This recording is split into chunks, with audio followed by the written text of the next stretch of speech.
पूरा नाम था sir George Simon. George Simon Ohm ने सन 1826 ईस्वी में कब नियम दिया था?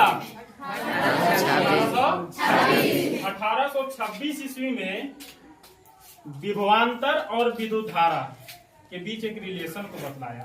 किसी चालक तार से प्रवाहित होने वाली विद्युत धारा और उसके दोनों बिंदु के बीच के विभवांतर के बीच एक संबंध को बतलाया।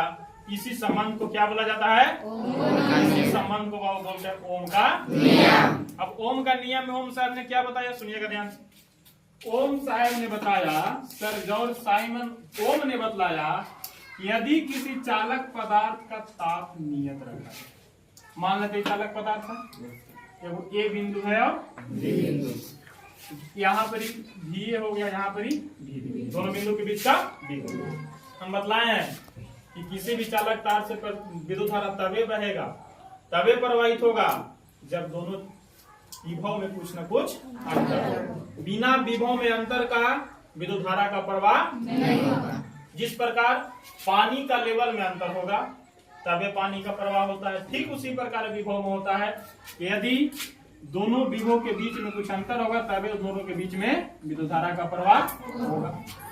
ओम साहब ने कहा, क्या कहा सुनिएगा, यदि किसी चालक तार का ताप नियत रख दिया जाए, नियत मतलब कि कांस्टेंट, ना तो बढ़ेगा ना तो घटेगा। नियत क्यों रखा गया? क्योंकि आगे हम बताएंगे कि बाबू जैसे हम ताप को बढ़ाते हैं, टेम्परेचर को बढ़ाते हैं, उसका रेजिस्टेंस जो आगे हम बताएंगे उसका मान भी बढ़ेगा। यानी हम कह सकते हैं कि उस चालक तार का भौतिक अवस्था को क्या करना है? नियत रखना है, अचल रखना है।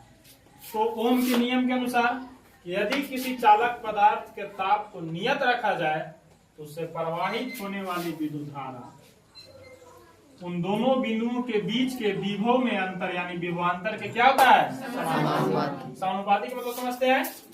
समानुपाती का मतलब यदि भी बढ़ेगा आई भी बढ़ेगा, यदि भी बढ़ेगा तो आई, और यदि भी घटेगा तो आई। समझ में आया?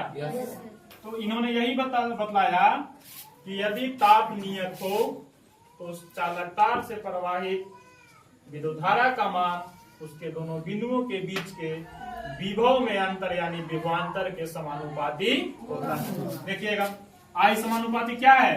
भी है, यानी आई बराबर समानुपाती हटेगा तो यहाँ पे आता है नियतांक के रूप में 1/r, यानी आई बराबर v बटा r। तिरछा तिरछी गुना करो तो v बराबर आई। यही ओम के नियम का व्यंजक आता है।